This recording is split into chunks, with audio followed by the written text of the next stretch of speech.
Ariana Grande is a very well-known pop singer at this point. She has been around for the majority of this decade, I would say, and she's had a lot of hits that you've probably heard, many of which are actually pretty damn good. I will say that songs like Break Free are pretty good. One Last Time's not bad.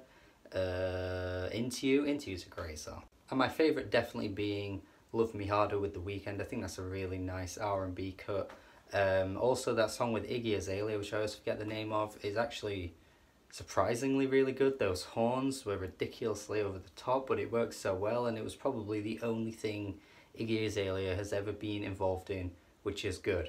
So yeah, not the greatest fan of Ariana Grande, but I can recognise that she's had a lot of good pop songs, and much of the time her songs which I don't like are usually just inoffensive and just not for me, which is absolutely the expectation I had with this new album. You know, Sweetener, I thought, had a few singles that came out. Some of them I didn't like, one of them that I do like, and I thought, yeah, it's just going to be another one of those albums that she has under her belt. There's a few good songs, but everything else I would skip. And that shouldn't really be the expectation going into a pop album, a mainstream pop album, but it just always ends up being that way. I mean, every time I have an expectation that could be, oh, this might be decent, it ends up being crap. I thought that Camila Cabello album could have been alright.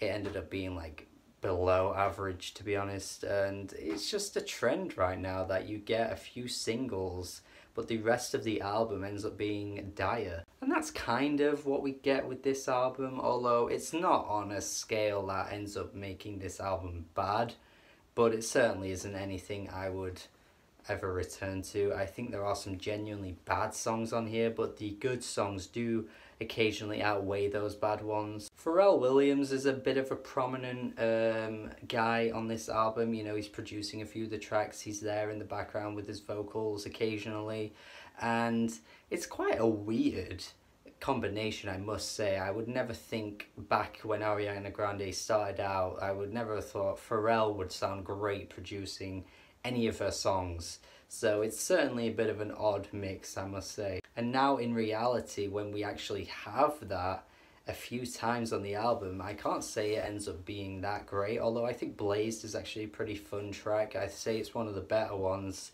but still it's a mix that didn't really work out in the best kind of way. The Light Is Coming with Nicki Minaj is basically Lemon by Nerd, and I think Pharrell thought we'd all be tricked by that and not realise that they're basically the same beat, but we have not been tricked by that because they are basically the same beat. Seriously man, listen to the beat on this song and then listen to Lemon right after. It's just the same song, except you don't have Pharrell's quirky singing and then Rihanna's amazing verse right at the end. Instead we've got Nicki Minaj here and some really awkward singing from Ariana Grande that just doesn't work. The way it's produced too, oh man, it sounds messy. It's a really bad combination of things that shouldn't have happened, like seriously man. And the title song, Sweetener, is absolutely the worst song here. Jesus Christ.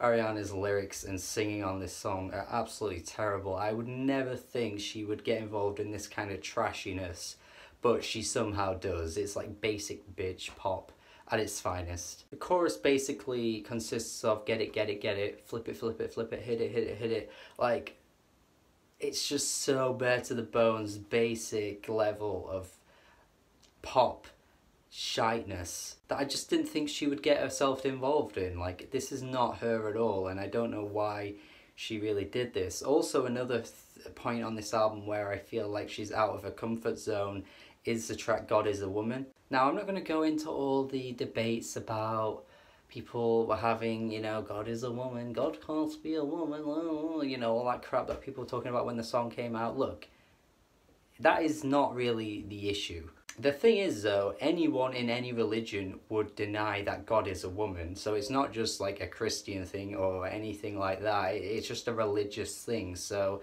if you want to call sexism, then blame every religion ever. But it's the fact that this is a really like dark, moody, trap-inspired song, and Ariana Grande actually sounds like she's trying to do some kind of rap vocal inflection on the verses that I think honestly just sounds so bad coming from her. I know a lot of people like this song and that's absolutely fine, but I seriously think she fails on this track to provide anything worth listening to. Like, it really just, it's a combination of things once again that just don't work, and Ariana doing this style of music just doesn't compliment her at all. We all know that she's a great singer, so why is she doing this like really like trappy rap influence type thing that isn't up her street whatsoever? She also adds this type of production to the Imogen Heap cover, which in comparison to the original is not good, but I know covers don't have to be as good as the original. As long as you're putting your own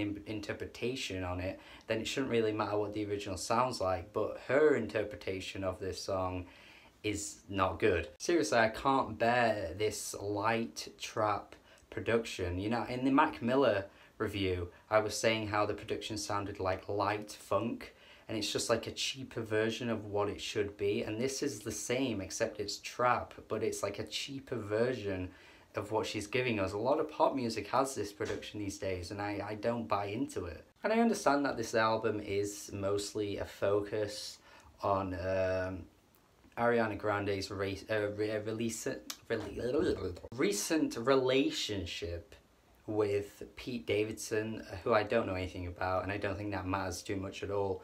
But yeah, I mean, I guess most of the lyrics here are pretty straightforward. There's nothing really profound or nothing really from this that I'm getting that's so, you know, emotionally potent. It's pretty basic and bare to the bones most of the time. But the one thing that gets me with Ariana Grande is that her vocal pipes are what sells her most.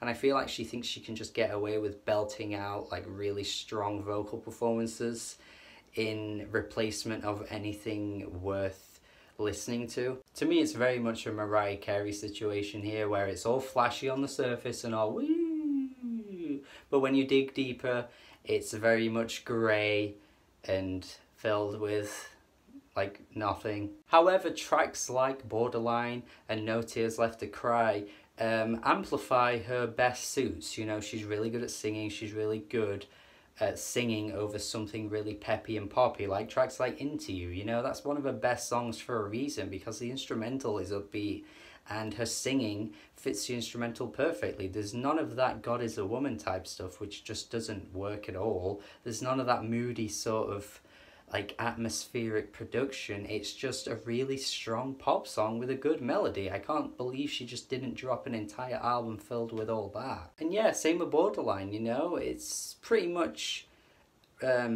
halted once Missy Elliott comes in, which is a really sad thing to say, because I do really like Missy Elliott and she's come out with some great songs over the years. Even a few years ago she did a great song with Pharrell, who's on this album too. But yeah, her feature just kind of halts the song a little bit, but everything before that, I think it really sounded good. I think Breathing is pretty good too. Again, though, I think she's trying to oversell it with the vocals, but the instrumental here definitely matches her better than a lot of these tracks on the album. But yeah, other than that, there's not a great deal to say, I don't think. I think it's sort of misfired potential, like, you know, she's firing in the wrong directions, whereas the right direction comes up occasionally and it really sells it well. And I want to say that the Beyonce influence is pretty heavy on this album too. Like, I think the more moody type tracks that I was talking about is definitely going for that direction, especially with the vocals. Sometimes she's definitely putting on this really odd inflection that I just think makes it sound a bit weird and not particularly nice the way it sounds, and some of the production as well certainly feels like Beyonce would have definitely jumped on these kind of tracks, especially the R&B ones. But yeah, overall I guess it's pretty average. Some really good songs, some really not so good songs, and the rest being kind of okay at best, really. So I'm going to go 5.5 out of 10. Let me know your thoughts on this album. Again, not the biggest fan of her, so I suppose I wasn't expecting to love this, but she has a lot of good songs, so I kind of just want all those good songs to be put onto one album, and that would be perfect. But she seems to not quite get it when it comes to the full-length albums, but a lot of mainstream pop artists don't, so it's a bit of a shame. Let me know your thoughts, subscribe to the channel for more reviews, have a good day,